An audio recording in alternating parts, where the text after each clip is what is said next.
noite a todos. Primeiramente, eu devo mesmo um grande agradecimento. Hoje estão tendo diversos momentos como esse aqui, inclusive um no Clube Curitibano muito grande, que estão homenageando o governador Jaime Lerner, o ex-governador, e eu me sinto lisonjeado de ter sido escolhido por vocês, e entre esses vários outros que estão tendo. É uma satisfação muito grande estar aqui à frente do Instituto de Engenharia, nesse fim de ano, quando estamos iniciando a nossa Semana de Engenharia. Esse ano nós fizemos uma nova modelagem na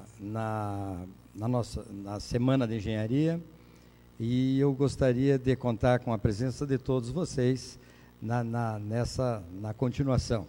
Amanhã, quarta, e esse ano também teremos a CEBENC aqui na quinta e na sexta, e culminando com um jantar no Círculo Militar no sábado. E para finalizar, convido aos profissionais e estudantes aqui presentes, que ainda não fazem parte do IEP, a se associarem. Convido também os profissionais já associados a se engajarem mais como engenheiros, Como engenheiros, nós temos o dever de contribuir para a construção de um Paraná melhor e de um Brasil melhor. Vamos viver juntos o IEP. Muito obrigado.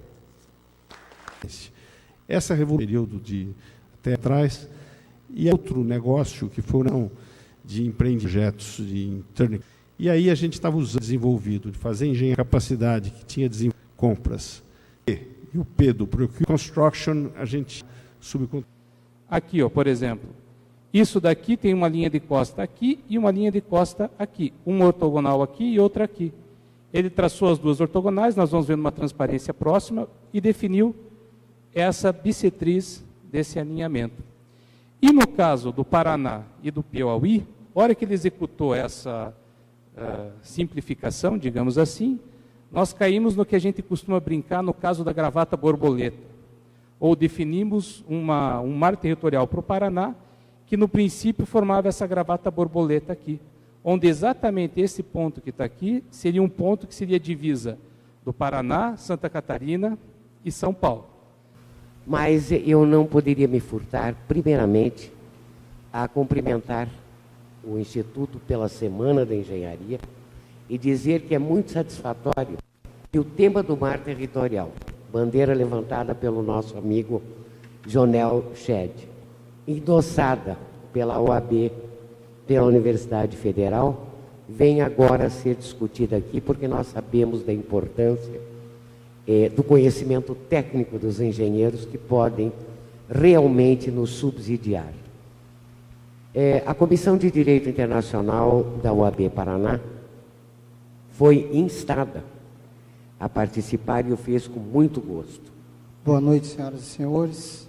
Eu primeiramente agradeço ao Instituto de Engenharia pelo convite, agradeço ao Dr. Jonel e o ProParaná por, mais uma vez, nós estamos lado a lado nessa batalha, como ele sempre nos fala, é do Paraná, então é de todos nós. E eu tentarei ser breve.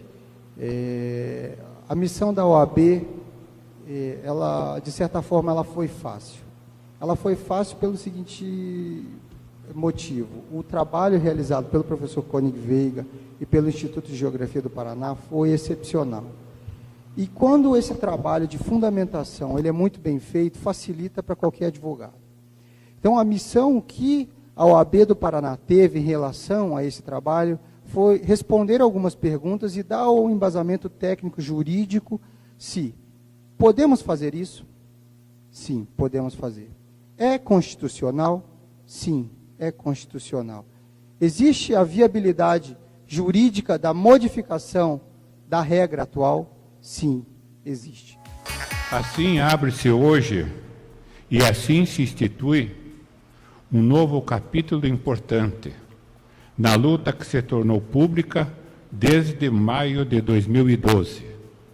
ora muito maior, com a adesão decisiva do Instituto de Engenharia do Paraná, evento maior anual de toda a engenharia do Estado.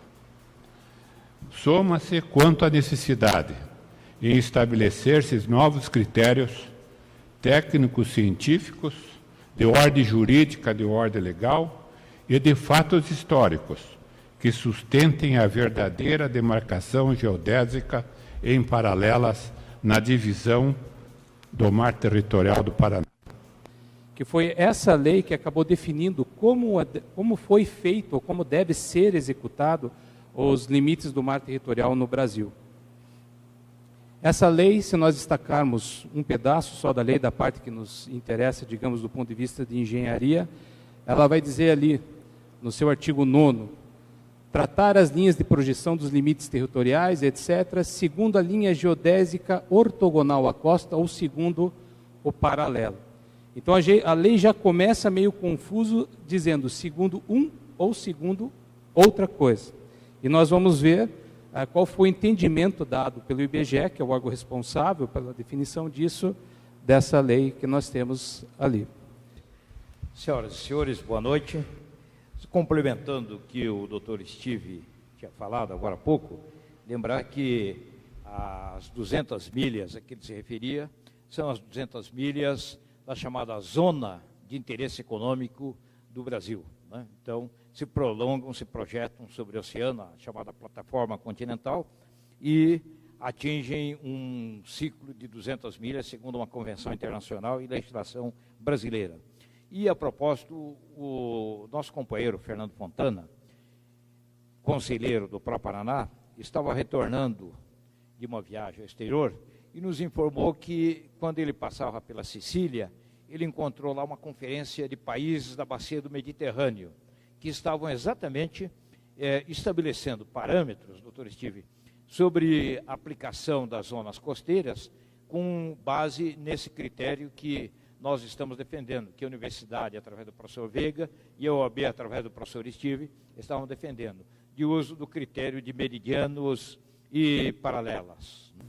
Meu nome é Gessé, eu já fiz a pergunta do Augusto ali, quem ganha e quem perde com essa forma de latitude, meridianos e paralelas, que o Rio Grande do Norte, que é onde há para a parte de paralelas, e se transforma na parte de meridianos. Então ele abre e fica ganhando certamente um litoral, uma plataforma continental bem maior do que outros. Parece que é só o Rio Grande do Norte.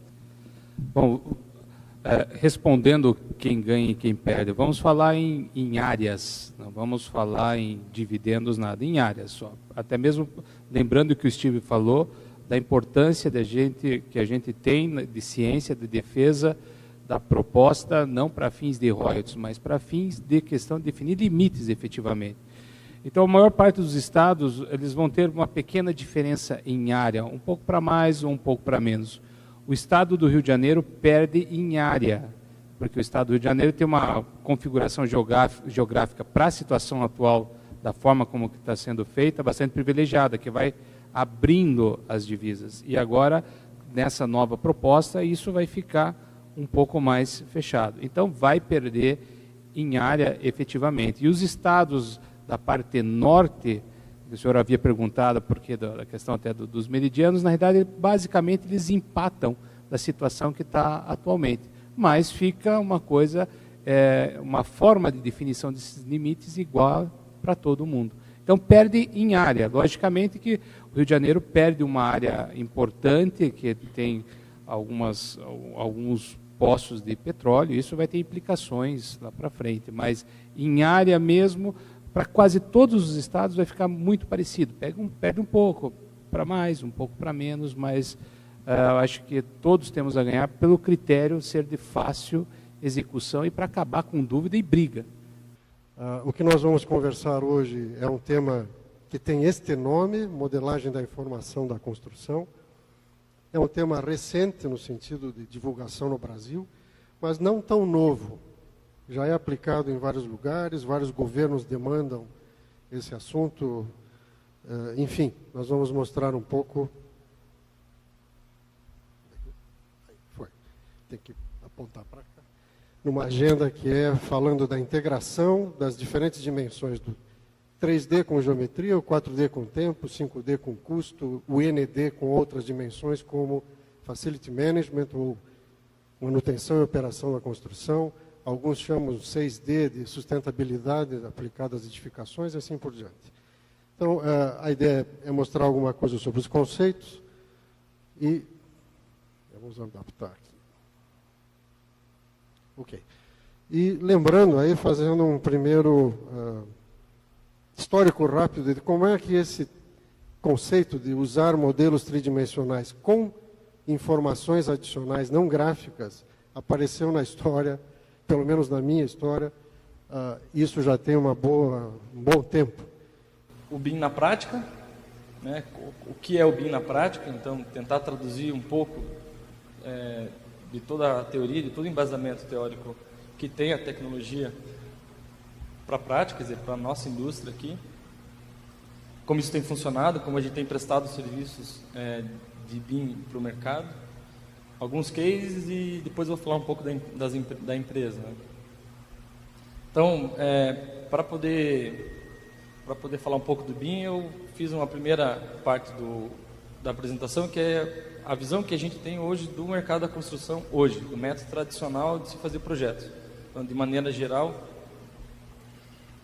se alguém achar que está um pouco diferente do que é, por favor, avise.